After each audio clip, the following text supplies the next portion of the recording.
Hello and welcome to Identity Office Hours. I'm your host, Mike Schwartz, founder of Glue. Today is episode 173. The title is From CIDO to IPO, Applying Product Ownership to Identity.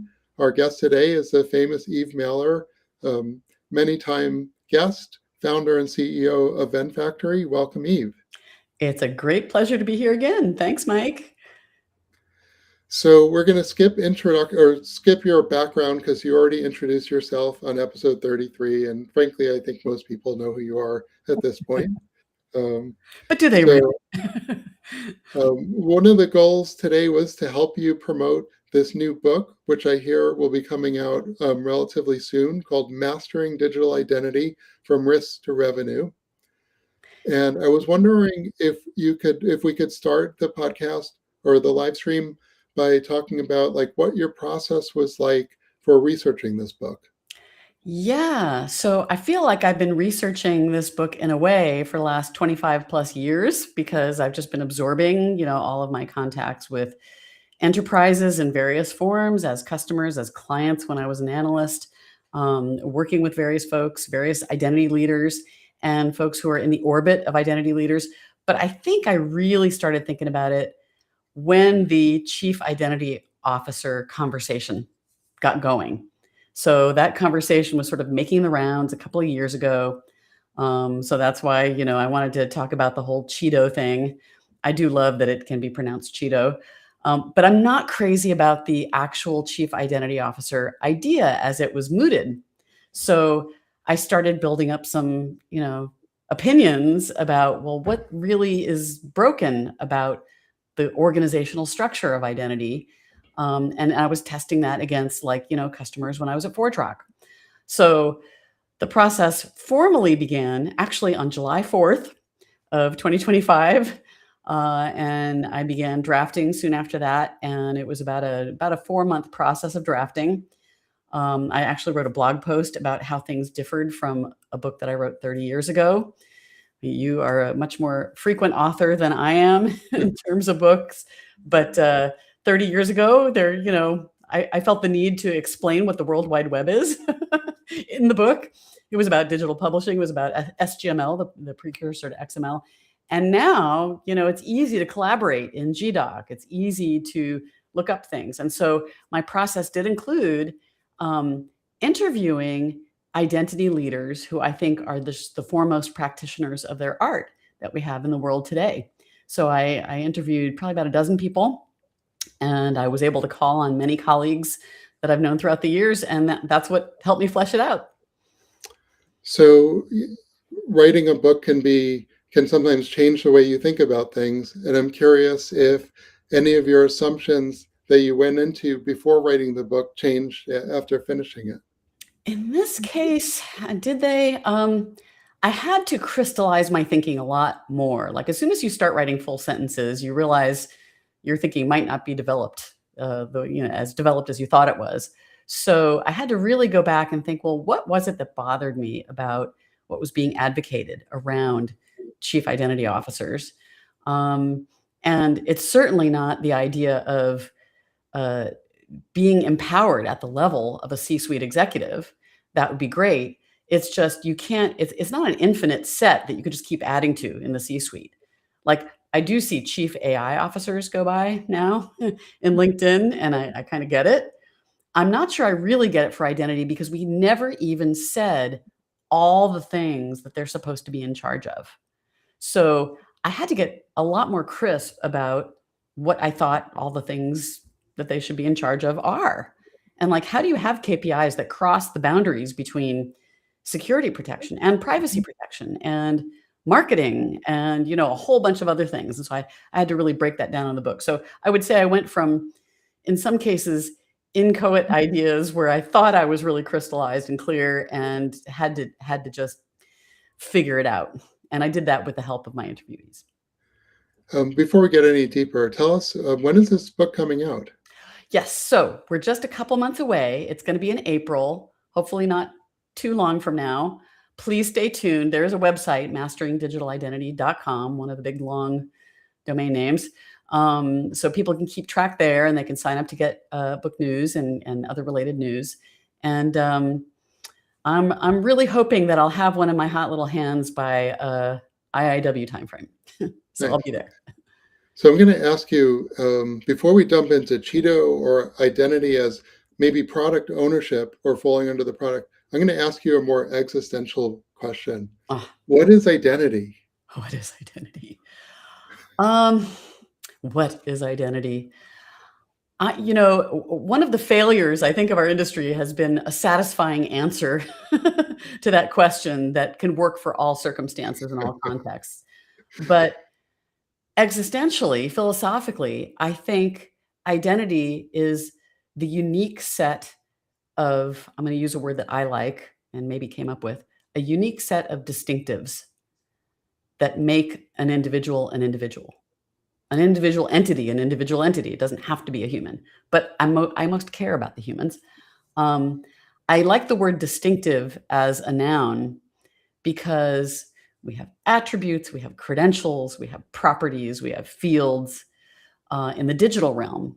But in fact, it's that constellation of things, even in the real world, even in face-to-face interactions, that help us distinguish ourselves from each other. So I'm going to go with that definition for my philosophy for the day. Okay. So why do you think that product management is the right frame for identity? So here's my little secret. I actually apply a product frame to almost everything. And I was just applying it to identity because it's what I've been doing for a long time, and I could see a way that it would be productive. I was just recently in a conversation yesterday applying the product frame to standards. Each standard is a kind of a product. And as soon as you think of anything as a product, you start wondering, well, what is it here in the world to do? Does it succeed in doing that thing? Does it fit the market for that thing? So I really like identity as a product because suddenly you go from a very boring stakeholder discussion to a potentially exciting and maybe very fraught and difficult customer discussion. Who are the customers for what you're delivering in the form of digital identity, access management, the whole ball of wax into the enterprise? And thinking of it as a product enables the leader who owns that function, if there is a singular leader, and we can talk about that, to truly think about, well, what's the nature of the product that they need to develop? You're very familiar with user stories. You're very familiar with backlogs. You're very familiar with roadmaps. So product management experts think in those terms. And oftentimes identity is really just thought of as like this IT must do, or the security must do, without an understanding of all the ways in which it impacts human beings every time you shove, a login experience in front of somebody. So all of those things can be better prioritized, better valued, if you use the product frame. So that's kind of what I do in the book, is I apply that product frame. And that was another area where I had the ideas, I have been applying them in practice, but I had to take them kind of to the ends of to the fractal ends of that conversation in order to be able to give advice about it. Maybe I'll volunteer a couple of thoughts why I think product management is a good metaphor. One thing about product management is that it's cross-discipline. The product manager owns all sorts of things and sort of is the business owner in a way for. Yes. And the other thing I would say is that products never stop evolving. So it's not like, you implement this one piece of software and you're done. When you have a product management orientation, it's more a continuous, ongoing relationship with the technology that you're developing. I like that. I like that a lot. And contrast it with the two frames that we often use when we think about identity day to day. It's either ticket oriented or it's incident oriented. And neither of those gets you where you may need to go for a bigger picture where you can actually, the subtitle of my book is From Risk to Revenue. Well, risk is one end, kind of the fear end, but there's a greed end as well, the revenue side. And there's so many ways in which we're not even leveraging the identity estate that we have lying around in the average enterprise in order to really make it sing, really make it contribute to the bottom line and even the top line. Okay, so it's like you mentioned revenues. So I can connect this to the CEO now. But if it's a product, I would think that the chief product officer would be the person talking to the CEO. Is identity really something that the CEO needs to engage with or think about? So I think there's a way in which the CEO does need to engage with and think about identity. And it's the ways in which identity kind of represents your business model and is in a lot of ways carrying your business model through the digital pipes of the enterprise. So there's ways that that revenue could be harmed, and there's ways that revenue can be enhanced. So a CEO is going to want to care for all those elements. The most pressing reason why a CEO wants to care, and by the way, I wrote the book for that CEO audience in mind, which was a really tough one to pick for people who don't inherently care about identity. But here's the really urgent reason. CEOs, and in some cases board members, are starting to be held personally liable for what goes wrong in identity. And we know about, the sort of the history of Sarbanes-Oxley, and you and I were just discussing moments ago about how, governance, risk, and compliance people sort of took over the entire IGA function, but it's really not its only function to be compliant. CISOs are not the only ones being convicted when something goes wrong. CEOs are put at risk. CEOs are losing jobs. And I was looking at the DORA Act, the European law, where they call out board members in addition. So it isn't even just CEOs, it's board members who cannot delegate away the responsibility for when they think of them as security failures, but they name things that are familiar to identity people because it's when identity contributes to security. So if identity lives within the business model, right. Thinking about the business model canvas, I would have to put it as a key activity, something that is essential to the business to operate. But I'm not sure today that that CEOs see this as a key activity. And you're exactly right. They don't until it goes down, or until some public cloud goes down that impacts your ability to log in, or when something happens to show that tier 0 function as having weaknesses. True. From a governance standpoint, identity is essential for accountability, and so in the book, I guess the intro for the book, and in one of your articles, you talk about the 4 Ps: protection, people, payments, and personalization. Yep. Personalization. Thank you. Not in that order, by the way. And so I guess accountability is really related to protection. But maybe you could talk about this, because if the CEO is going to care about this as a key activity because they're at risk, it sounds like you're talking more about sort of the protection aspect of identity. But how do they balance those other areas, and how would a product manager balance those other areas? I like your formulation of identity being at base about accountability. I would say accountability applies in a couple of those parts of my framework. So number one, definitely protection, because that includes security protection, includes, I'll say fraud protection, and let me explain myself why I mentioned the second P that I think it relates to: payment. I made them all P words so that I could remember them, and it obviously worked pretty well. So I'm very pleased that you remembered them as well. Personalization should have been the easy one, actually. So originally, we always sort of put, the protection and the personalization on opposite sides, and in many ways they're opposites, but these two others really flesh out the picture. And so payment is meant to be transaction facing. So my shorthand mentally is: protection is risk facing, personalization is market facing, Payment is transaction facing, so like individual value flowing sales, things like that. And people is, well, people facing, the stuff people want that they, not the stuff we just shoved under their noses, but the stuff they really want. So relationships and connections and sharing and things like that.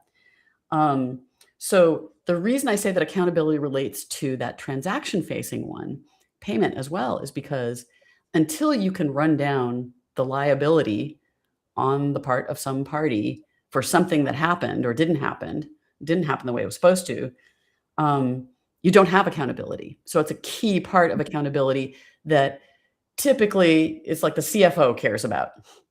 But the CFO is never going to own identity. But oftentimes, somebody in a fraud organization owns a significant part of identity in a financial services organization. So looking at who owns different pieces of what we think of as this big, aggregate thing of identity is kind of interesting. So identity, as we look at these like 4 areas, protection and personalization, as you said, being on 2 opposite sides, but it may be even, payments and transactions being pulled in. Identity, it's also a core infrastructure that all of the digital technology and systems rely on. So it's going to touch like a wide swath of the enterprise. Touches everything. It should touch everything, and oftentimes disjointed parts touch everything, and it's not unified yet. But here's where I have to admit I came up with a kind of a hidden 5th P, which is productivity, which stands for efficiency and uptime and the things that the COO cares about, if you will. And the reason why I don't make it sort of a primary one of the 4 Ps is because productivity applies to everything in a business. And so it's like productivity at doing what? Well, it's doing the other 4 Ps. So the fact that identity is a tier 0 service really comes into that picture as like reliability at the end of the day must be assured. And that's a part where, yes, the CEO may very well see it as a mere IT function, but will come to depend on it very heavily in a way that is outsized related to a lot of other things. So I'm going to give my own definition of identity, Okay. and maybe this aligns with yours a little bit. I'm going to write this one down. I would say that identity is how we use identifiers to identify entities. And those could be human entities or non-human entities. And in fact, as one of the co-authors of SAML, in SAML there's entity ID, which allows us to identify software, primarily websites or. Uh-oh. Oh no, I got disconnected. There we go. Oh no, my co-op is showing, and I have no idea why. Okay, sorry about that. So we're talking about identity, and basically we have human and non-human identities, and so I guess we going way back, we have even to SAML land, we had identifiers for software, websites, and IDPs. And we also have organizations, because organizations themselves might act as entities in a transaction. So it might be a piece of software, a human using a piece of software that was developed by an organization that has an agreement with another organization.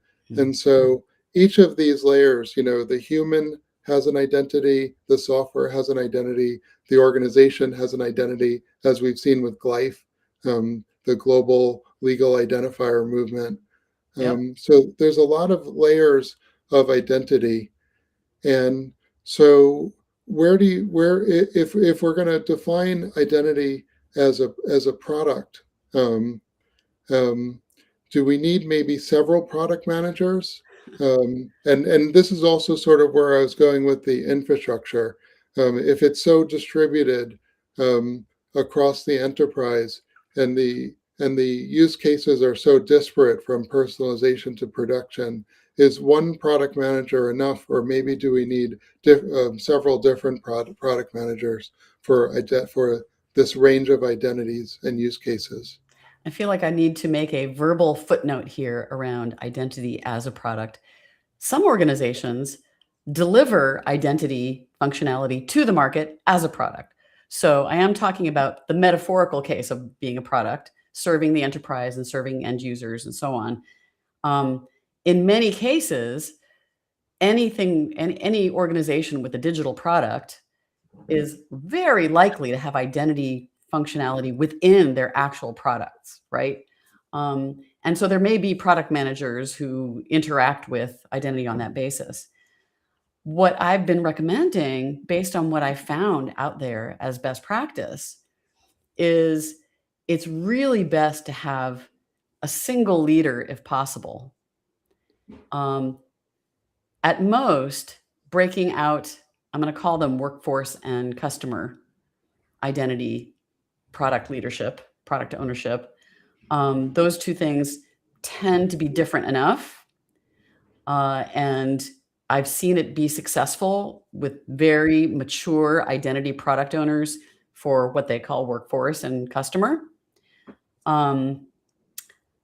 Sure, you may have folks underneath who I like the phrase product owner because I like the Agile Scrum concept of product ownership. You don't need to necessarily apply Agile to do great product management. And oftentimes a product owner, an official PO, is seen as being underneath, say, a bigger, a product manager who has a bigger remit. But I like identity product owner, first of all, because it came out IPO, and like who doesn't like an IPO? But I think that we've been missing a trick in not having more unified ownership across all of the functions. Now, I don't want to tell anybody where it should live in the organization. And this is something where I have a diagram actually in the book showing all the different places that I found identity to live. And it's freaking everywhere. And like, I don't want to be telling, let's say, 140-year-old, I don't know, insurance institution that, well, you've got a particular history and you had particular M&A activity and you're this loosely coupled or this tightly coupled. Therefore, you must always place identity ownership here. It won't work. So it has to live somewhere. Like matrix management is a complicated topic and rarely sort of works the way we want it to. So it has to live somewhere hierarchically, but it needs to be aware of all the other pieces. And so that's what I focused on. I hope that answered your question. Well, you raised another, I didn't realize that IPO was identity product owner. I literally thought that was initial public offering. So my initial conception of the title was, and I didn't know how to pronounce this, I guess, from CIDO to IPO. I really thought it was like, this is how you get to IPO. I mean, it very well can be. I mean, it's that much of an accelerator, as we know, but I think most people who are adjacent to identity have no idea the power it can have to either make or destroy what you're putting out there into the market. So I think it's true in multiple senses.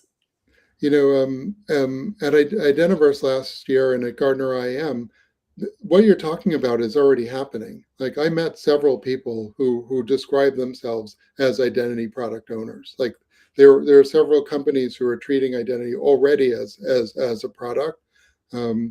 So I don't. This isn't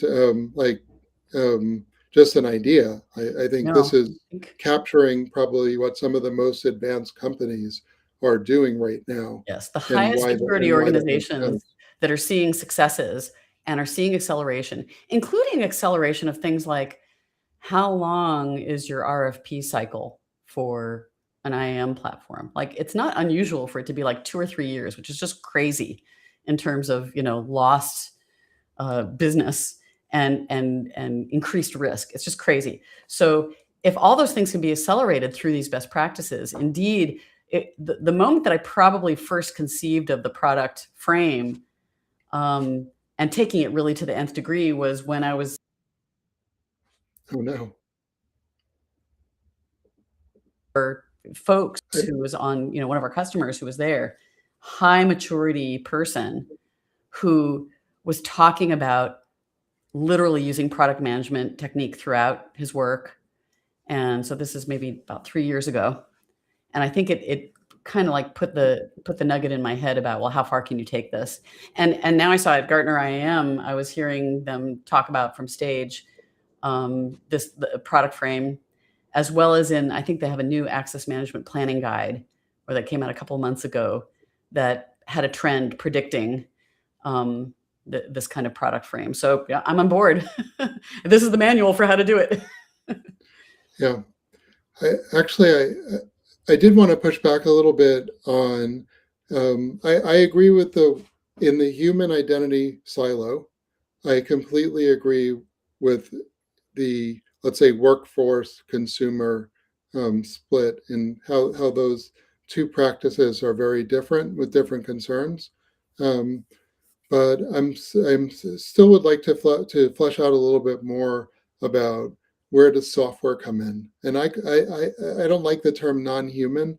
I feel like non-human. I don't like defining something as a negative, because my cup is non-human. I think we're really My talking dog about, is non-human.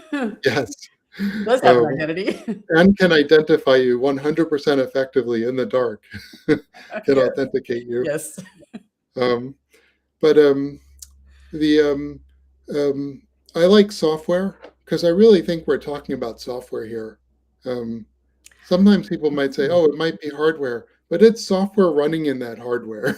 That's normally the Fair. thing that All has an right. Yeah, identity. fair. I've done a lot of stuff in the kind of connected car IoT space. And so prior to Yeah, the, current AI agent moment, we had, moving from the M to M to IoT right. stage, and like probably about 12 years ago. And Yeah, so, every sensor, honestly, it's a little teeny bit of software, but every sensor in a car is, uniquely identifiable. And the car in the aggregate is uniquely identifiable. So, I mean, I'm okay with software. I did find, as to where it lived, in the case of an organization where it was split, workforce and consumer, again, I'm going to put asterisks on those, was that workforce owned the lion's share of that machine or software identity management.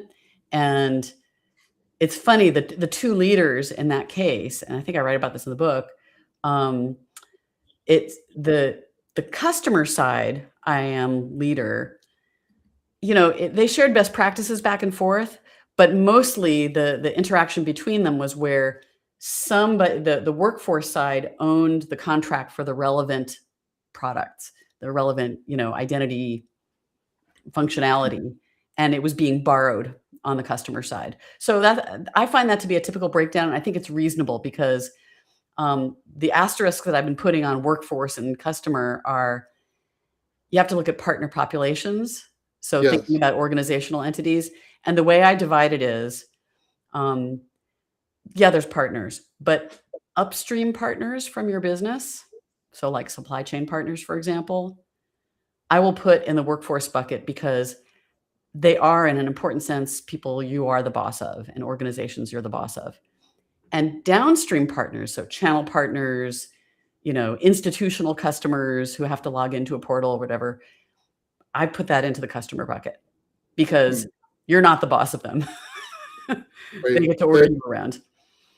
That is an interesting way to look at it. Um, and so I wanted to move a little bit into um, delegation, Mhm.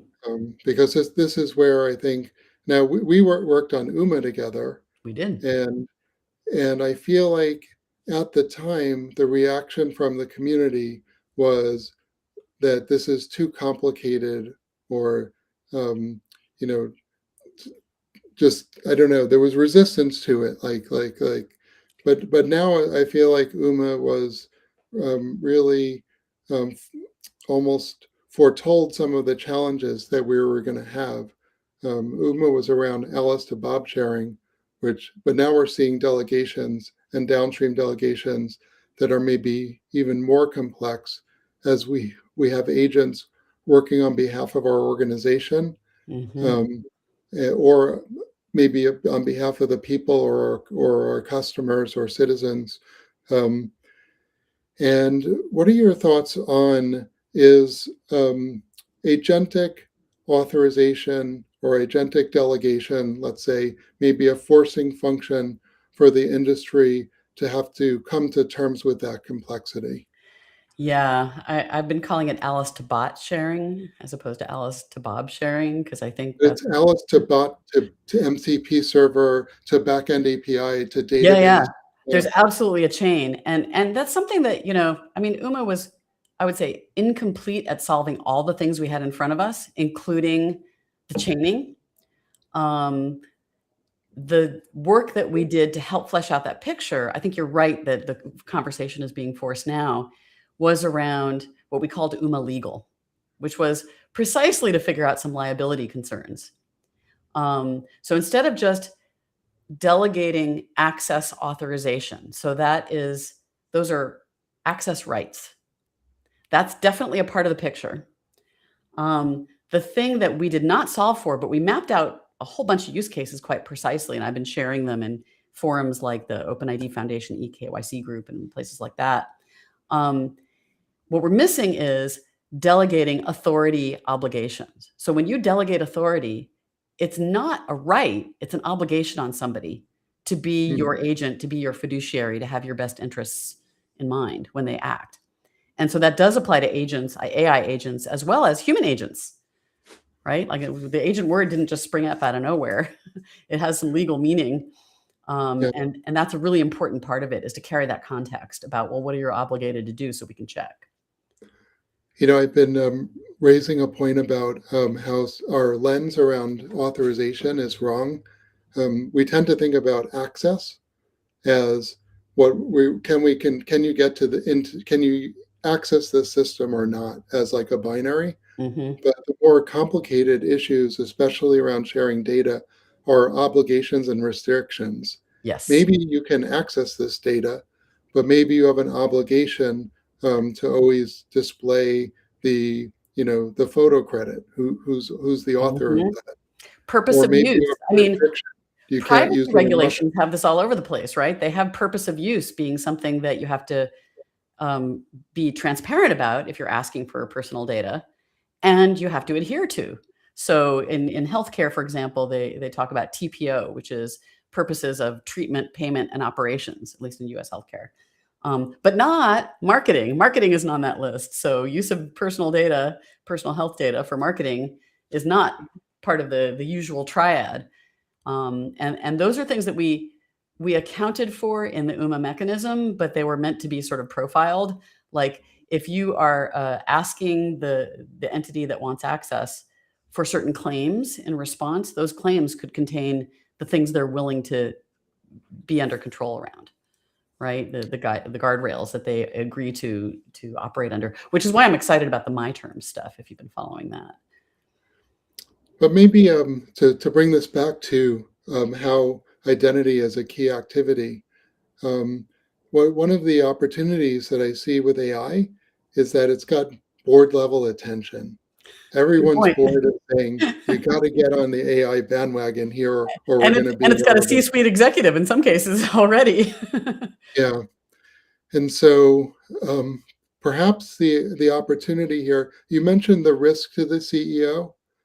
Um, I'm not sure that we do a good job conveying that risk to the CEO and getting their attention.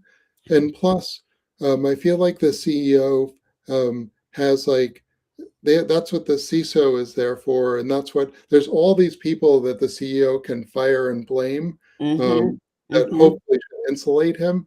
And the CEO is ultimately responsible for a lot of things um, so so I'm not sure that the risk argument is one that's going to get the CEO's attention, but I believe that the opportunity and around AI is something that could get the CEO's attention. And if we make the case that unless we re-architect the identity infrastructure, um, or have this, or how identity is an essential layer of our architecture, and unless we get that layer right, we won't have the ability to solve these complex delegation problems and to take advantage of the opportunity that AI presents. Yeah, actually, I write about both in the book. We'll see. The first couple of chapters are basically a way to try and scare a CEO with real life examples. So we'll see if that works.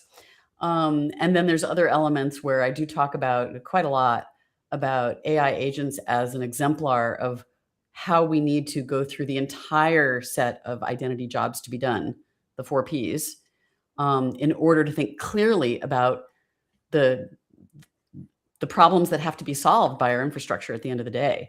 And I included a whole bunch of delegation favorite topic stuff there. So Um, what do you think are the hardest challenges that like what specifically about AI like do you feel is like we're the furthest away from solving right now?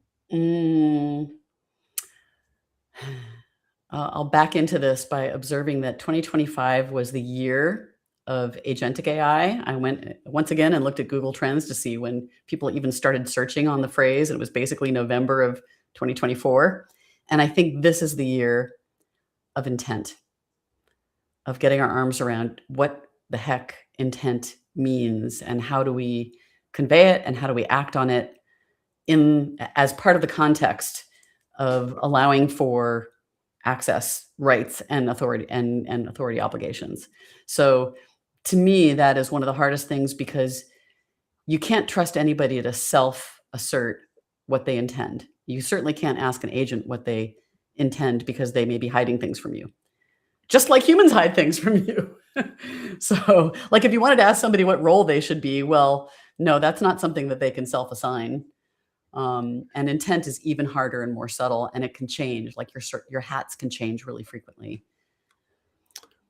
You know, this isn't just a technology problem, I think. Um, we at the end of the day, somebody has to be able to really understand like what these risks are and prioritize them. Like I think that a CEO might instinctively say, well, AI is the new challenge, so we'll use AI to solve that challenge. Hmm. um, but at the end of the day, that would be abdication because we can't really trust AI to solve the problem. And I don't know, did you happen to see the video from the Wall Street Journal about the AI vending machine? No, Um, I didn't.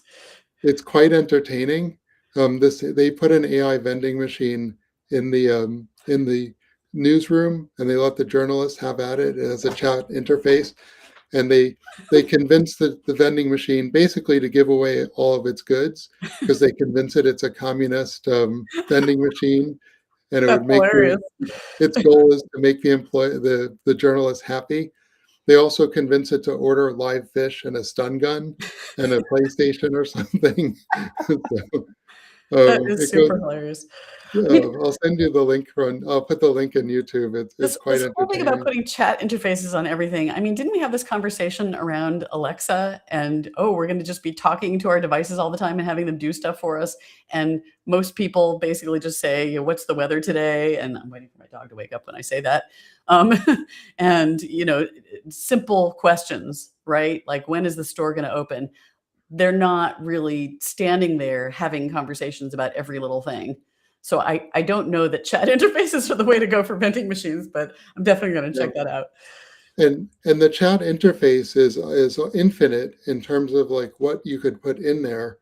And so the problem is that they try and put in guardrails, but because the list of what you shouldn't do is infinite, it's hard to actually affect those guardrails properly. Of And course. the vending machine ends up going wrong twice.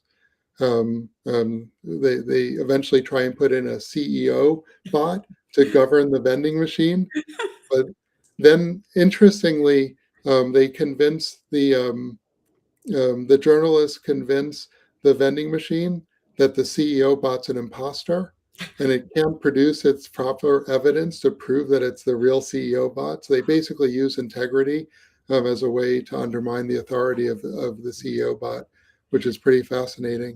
I'll ask Um, you in turn then, did you happen to see the movie Mercy that just came out?